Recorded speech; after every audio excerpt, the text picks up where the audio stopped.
안녕하세요. 크립토TV입니다. 최근 들어 비트코인만 살짝씩 오르는 모습 보여주고 있었는데요. 앞으로 이 상승이 점점 더 가속화될 이유를 말씀드려 보겠습니다. 최근에 알트코인은 이렇다 할 재밌는 모습을 보여주지 못하고 있었지만, 그래도 비트코인은 알게 모르게 스납으로 계속 올라가고 있었습니다. 어, 올해 3월 중순 즈음만 하더라도요, 비트코인이 1억 500만 원을 찍으면서 수많은 투자자들을 코인 쪽으로 입문을 시켰었죠. 그러나 그 이후로 앞자리가 무려 3번이 바뀌었습니다. 1억이 넘었던 게 9천만 원대, 8천만 원대를 이어서 7천만 원, 7자까지 본 상황에서 많은 사람들이 이때 이제 다시 뭐 코인 안 한다고 하면서 탈출을 하셨겠죠. 그러나 그 이후로 다시 8자를 회복하고 9자를 회복해서 지금 영상을 위해 캡처를 했던 6월 5일자 낮 12시 기준으로 9,800만 원 이쪽 저쪽에서 놀면서 이 정도면 많은 저가 매수세가 이제 유입되지 않았나 생각이 듭니다.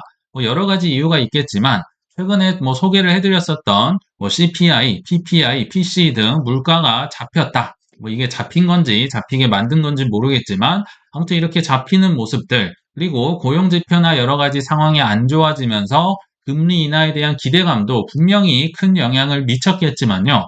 이런 것들은 단기적인 이벤트라든지 발표로 좌우가 되기 때문에 이런 거 말고 사실은 작년에 이어서 재작년부터 계속 이어졌던 저는 한 기조가 있다 생각이 드는데요. 바로 고금리 기조죠. 한 번도 지금까지 꺾인 적이 없었습니다. 그래서 저는 이 고금리를 못 버틴 미국의 은행들이 이 비트코인 가격에 큰 영향을 미치지 않았을까? 뭐 비단 지금뿐만이 아니고요. 작년, 재작년도 마찬가지다. 왜 그럴까? 제가 좀 쉽게 한마디로 표현을 해보면요. 제롬 파월 의장이 또는 뭐 옐런 재무장관이 국채를 더 사줘라. 근데 요거 지금 우리가 매우 어려운데 많이 똥값이 됐다. 그래서 좀 사줘라. 사실 사주란 말도 안 하죠. 왜냐하면 굉장히 안정적이면서 수익률을 보장할 수 있으니까 이만한 게 지난 50년간 없었죠. 그러나 이걸 믿고 샀던 미국의 수많은 은행들이 야, 이거 너 믿고 샀다가 진짜 망했다. 분노를 폭발하면서 굉장히 많은 지금 손해를 보고 있다고 생각이 드는데요. 자, 조금만 더 구체적으로 데이터를 보면요. 24년도 1분기에 대한 보고서가 이제 FDIC라고 연방예금보험공사에서 발표를 합니다. 은행들의 미실현 손실이 어마어마합니다. 한국 돈으로 708조 원에 해당이 된다고 하는데요. 저는 이게 이제 가장 큰 비트코인의 상승 원동력이 아니었을까 생각이 들거든요. 5,170억 불이요. 한국 돈으로 708조 원인데요. 야, 이게 한국의 1년치 예산이 650조 정도 되거든요. 그것보다 많은 액수가 지금 우리로 치면요. 은행에 업비트 창이 있다고 치면 업비트에 마이너스 700조 원이 지금 찍혀 있다는 겁니다. 지금 팔 수도 있어요. 물론 만기까지 뭐 2년이든 10년이든 만기까지 가져가면 그래도 플러스를 볼 수는 있겠지만 현재 700조 압박. 심지어 이게 이제 분기마다 발표를 하는데요. 작년 4분기에 이어서 390억 불이 추가가 됐다고 합니다. 손실이 계속 눈덩이처럼 불어나고요. 은행들의 손실이요. 심지어 9분기 연속으로 미실현 손실이 증가하는 추세다. 그리고 부실은행들이요. 작년 4분기는 52개였다고 합니다. FDIC 기준으로요. 그러나 올해 1분기에 이제 63개로 늘었거든요. 그러면 굉장히 위험한 상황일 것 같다는 생각이 드는데요. 그래도 FDIC에서는 하는 말이요. 물론 뭐 위험할 수는 있겠지만 즉각적인 위험은 없다. 그리고 사실 미국은 은행이 수천 개가 있잖아요. 이 수천 개 중에 뭐 52개든 63개든 어차피 1% 정도입니다. 1% 약간 넘는 수준이라 정상적인 범위에 있고 이 정도는 괜찮다고 하는데요. 정말 괜찮아 보일까요? 자, 미실현 손익을 좀 체감하기 위해서 제가 차트를 하나 가져와 봤는데요. 위에 있으면 미실현 수익이겠죠. 그리고 아래에 있으면 손해인데, 자, 2008년, 2009년 서프라임 모기지 때만 하더라도요. 그래도 뭐 생각보다 손실이 크지 않았었죠. 그러나 최근 들어서 2022년도 들어서 고금리 계속 뭐 자이언트다 빅이다 하면서 올리기만 하다 보니까 은행들이 정말 나자빠지기 괜찮은 굉장히 어려운 환경으로 치닫고 있다. 손실이 어마어마하죠. 그래서 아마 다들 지금 뭐 쉬쉬하고 있겠지만요. 만약에 주가가 폭락을 할 때 이 은행들이 이제 이런 손실을 보고 있다. 다시 언론에서 보도를 하기 시작한다면 어떤 상황이 벌어질까요? 아마도 작년 3월처럼요. 주가는 미국 주식은 폭락을 하고 비트코인은 크게 오르는 이런 디커플링 현상을 볼 수 있지 않을까 이런 생각이 들거든요. 이 데이터는 사실 미국 정부 관계자들 다 알고 있는 사항입니다. 그들의 입장을 해서 한 번만 다시 뭐 쉽게 정리를 해보면요. 미국 입장에서는 이런 거죠. 정부를 못 믿냐? 정부가 이거 발행을 하는 거잖아요. 그래서 당신들 은행들 어려울 때마다 BTFP라고 대출 프로그램이 있었잖아요. 지금은 신규 이제 올해 3월로 해서 끊긴 걸로 알고 있는데 이런 데서 이제 당신들의 국채 담보로 해서 대출도 해줬고 나를 믿지 못하는 게 무엇이냐 하면서 뭐 항변을 할 수 있겠지만요. 은행들 입장에서는 이제 됐다. 고만 나 사고 싶다. 당신들 손 타는 거 말고 비트코인을 좀 사야겠는데 이런 거 준비금으로 갖고 있어야겠는데요. 왜냐하면 당신들 거보다 훨씬 낫더라. 지금 이런 인식이 이제 서서히 은행들 사이에서 벌어지고 있겠지만 이거를 미국 정부가 모를까요? 귀신처럼 압니다. 그럴 줄 알았다. 그래서 SAB 121이나 여러 가지 악법을 만들어 놨는데요. 정확히 얘기하면 주체가 은행이 대상입니다. 은행이 코인을 들고 있으면 그거 다 부채로 잡게 해줬겠다. 플러스를 기록을 할 수가 없으니까요. 그거 다 부채고 코인 들고 있으면 훨씬 많은 준비금 들고 있어야 되고 그래서 은행들이 코인을 못하게 하는 법이 SAB 121인데요. 이런 법안을 굉장히 많이 갖고 있고 대비를 했었죠. 정부 입장에서는. 그러나 이 트럼프 대통령 바이든 대통령, 페드 의장 이런 사람들 뒤에 책사들이 있겠잖아요. 이 정책을 담당하는 분들이 이제 속닥속닥 얘기를 하겠죠. 근데요, 최근에 비트코인 수익률도 굉장히 좋은데다가 지금 블랙락도 ETF 하고 있다고 하고요. 태국의 SEC가 ETF 승인하고 호주도 했고요. 일본 연기금이 산다는데요. 이런 얘기를 계속 할 거 아니에요. 그러니까 결국은 그래. 그러면 우리도 준비금으로 비트코인이나 USDC, USDT 이런 것 좀 사야 되지 않나? 이런 인식이 실제로 트럼프 입에서 나왔었죠. 그리고 공화당 의원들, 미국 상원 의원들 입장에서도 이런 인식을 지금 갖고 있는 굉장히 중요한 순간이다. 증거들이 지금 많이 나오고 있습니다. 그래서 결국은 네가 사라 국채가 되는 거죠. 그렇게 안전하고 확실하면 당신이나 좀 많이 사라. 실제로 한번 소개를 해드렸었지만 데이터를 다시 한번 보여드리면요. 5월 말 기준으로 미국 국채 살 사람이 없다고 합니다. 미국 보통은 10년 만기 국채를 가지고 얘기를 하는데요. 국채 금리가 계속 다시 올라가고 있습니다. 이게 최근 22년도 들어서 그냥 계속 올라가고 있는데요. 국채의 금리와 국채의 가격은 반비례죠. 금리가 올랐다 하면 정말 국채가 똥값이 되고 더 이상 떨어질 수 없을 만큼 떨어졌다고 보는 게 맞습니다. 이거를 두고요. 사실 레거시 금융에 있는 또는 전통 월가나 트레이더들은요. 이 국채를 살 수 없는 지경 그러니까 사지 않고는 못 베기는 지경으로 떨어졌다고 표현을 하더라고요. 우리는 돈이 적으니까 채권에 투자를 많이 하지 않아서 잘 모르지만요. 많은 돈을 굴리는 분들은요, 이 정도의 이자를 주면서 이렇게 가격이 떨어진 지금의 상황을 견딜 수 없을 정도라고 보통 표현을 합니다. 이거 미국 국채 보유에 아시겠지만, 일본의 와타나베 부인, 중국의 왕서방들 다 지금 팔고 있습니다. 이들이 국채 1위, 2위거든요. 전 세계를 통틀어서요. 근데 일본도 계속 줄어드는 팔고 있는 추세고 중국도 계속 팔고 금만 사고 있죠.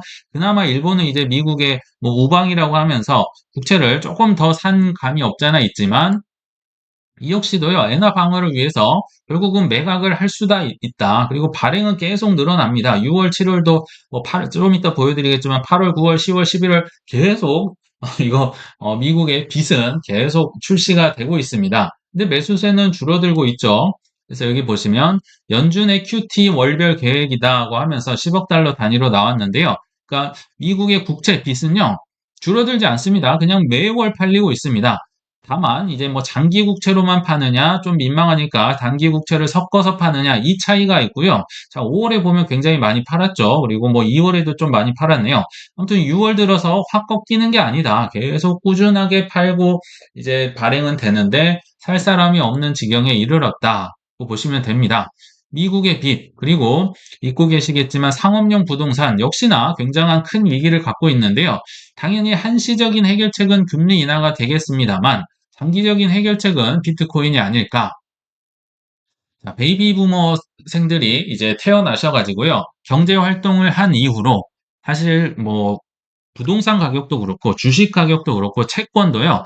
한 번도 떨어진 적이 없습니다. 그래서 베이비 부머가 축복받은 세대라고 하는 게 이 이유입니다. 자, 10년짜리 지금 금리 어 10년짜리 채권의 금리를 나타내는데요. 자, 여기 보시면 70년대 말 80년대 초부터요. 계속 금리는 떨어지기만 합니다. 50년간 금리 인하란 말은요. 그래서 대마불사다, 뭐 부동산 불패시나 채권도 사실 마찬가지입니다. 이런 신화들이 이어져 왔었지만 이제 이 파티를 끝낼 때가 어느 순간에 왔었죠. 21년을 기점으로 금리를 굉장히 많이 높였기 때문에 채권 가격이 정말 바닥으로 꺼져 버린 수준에 이르렀고, 이로 인해서 4월 초에 뱅크 오브 아메리카, 미국의 최고 은행 중에 하나입니다. 채권 미실현 손실이 1천억 달러를 초과할 것이다. 모든 은행들 포함해서요. 뱅크 오브 아메리카가 가장 많은 손실을 보고 있다. 미국의 대형 은행이 이 정도면요. 지역 은행들은 굉장히 힘들 수밖에 없겠죠. 그리고 6월 3일자로해서 또 비슷한 뉴스가 나왔는데요. 미국 대형 은행들이 사실은 방심하면 안 된다. 생각보다 상업용 부동산에 노출이 크더라. 이거 언제든 무너질 수 있다. 보통은요, 부동산 담보대출을 표현할 때 그냥 직접 빌려줬던 것만 데이터에 집어넣는데요. 자, 리츠를 한번 포함해보자. 리츠는 뭐, 쉽게 말하면 부동산 펀드라고 보시면 되겠죠. 리츠를 포함할 때는 대형 은행들의 40%, 10개 중에 4개가 상업용 부동산의 하락에 노출이 돼 있는 상황이다. 이게 보통 심각한 건 아닌 것 같습니다. 이런 상황에 처해지니까요. 코인을 말리는 정부가 이제는 스테이블 코인의 성장을 도와주고 우쭈쭈 해야 할 상황에 처했다고 보는 게 맞을 것 같아요. 지금 이런 기사들이 정말 아무렇지도 않게 나오고 있는데 비트코인이 오를 수 있는 명확한 사인들이 계속 나오고 있습니다. 여기 보시면 자, 바네크 임원이 이런 얘기를 했다고 하는데요. 공화당 의원들은 스테이블 코인이 미국 국채 수요를 제공할 수 있다고 보고 있으며 지금 동네 유튜버가 하는 얘기가 아닙니다. 트럼프가 이런 얘기를 하고요. 공화당 의원들이 스테이블 코인이요. 국채 수요를 제공할 수 있다. 나 국채 사줄 수 있다고 보고 있다고 합니다. 스테이블 코인 발행업자들이 실제로 USDT도 있고 DC도 있고 수만 가지 스테이블 코인사가 있잖아요. 뭐 리플도 만들고 있다고 하고 뭐 트론도 만든다고 하고 이들이요. 공통적으로 준비금으로 미국 국채를 선호한다. 너도 날도 할 거 없이 국채 뭐 8회 뭐 달러 이 정도 섞어서 준비금으로 본인들이 돈을 찍어내니까 준비금이 있어야겠죠. 그래서 국채를 선호하고 있다. 그리고 해외에서도 스테이블 코인 수요가 발생하고 있다. 사실 우리요, 스테이블 코인 처음에 받아들였을 때 무슨 생각했나요? 저도 비슷한 생각이었는데요. 야, 이렇게 쓸데없는 걸 왜 만들었냐? 뭐 원화 마켓에서 그냥 쉽게 원화로 사고 팔 수 있으면 좋지. 굳이 미국 사람들, 해외 사람들은 스테이블 코인 사서 다시 비트코인, 이더리움 사야 되잖아요. 지금 생각해 보니까 이 친구들 천재였구나 이런 생각이 지금은 불현듯 났었고요. 자, 이런 걸 볼 때 달러를 찍어내는 사실 미국 페드의 적이잖아요. 이 스테이블 코인 발행사들이요. 그러나 이 적들이요. 미국의 빚을 지금 해결해 주고 있고 또 인플레를 겪고 있는 브라질이다 아르헨티나의 인플레를 해결하는 전도사이자 해결사 역할을 하고 있습니다. 미워할 이유가 있을까요? 그래서 예전 시간엔 테더사가 블랙락이다 JP모건보다 훨씬 인원당 영업수익 이런 걸 굉장히 많이 벌고 있다고 말씀을 드렸고요. 서클사도 크게 다르지 않습니다.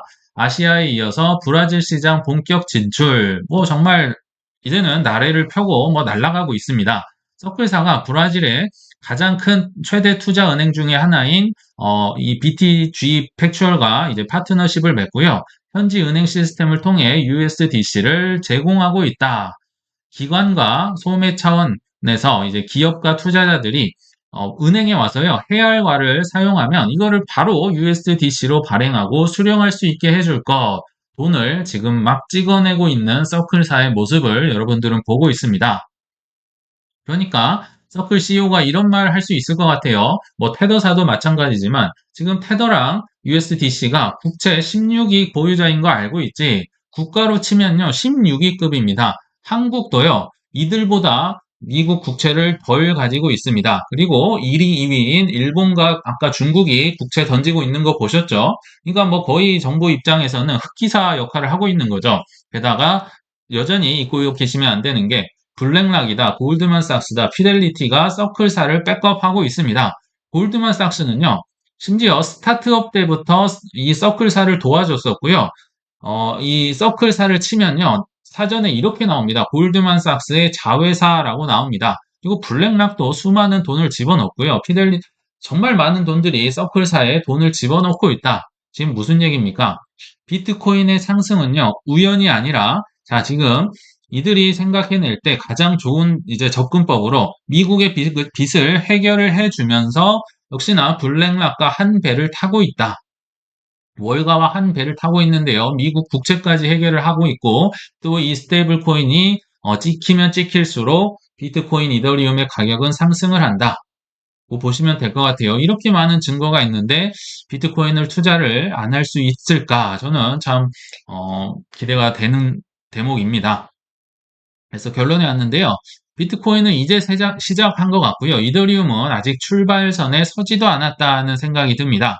이거는 위스콘신 주의 투자의 포트폴리오를 할당한 내역을 한번 제가 가져와 봤는데요. 여기 보시면 뭐 마이크로소프트, 뭐 애플, 뭐 엔비디아, 알파벳, 구글이죠. 아마존 등등 많은 투자 포트폴리오에 비해서 여기 보시면 이게 비트코인입니다. 그래서 신하라는 인플루언서가 있는데요. 이 친구가 이거를 발가락 팁에 비유를 하더라고요. 발가락으로 팁 정도로 비트코인 샀다는 얘기인데요. 재밌는 건 이 친구들, 이 위스콘신 주가 미국 전체 주에서 가장 무모할 정도로 지금 빠르게 많이 투자한 곳이 이 위스콘신이라는 겁니다. 근데 발가락 정도 지금 투자를 한 거죠. 향후 패드 등의 인간의 탐욕으로 인해서 비트, 이더 및 메이저 코인들이 얼마나 크게 오를 수 있을지, 나의 노후 자금으로 어떻게 활용할 수 있을지 한번 곰곰이 생각해 보시길 바라면서 이만 물러가겠습니다. 시청 감사합니다.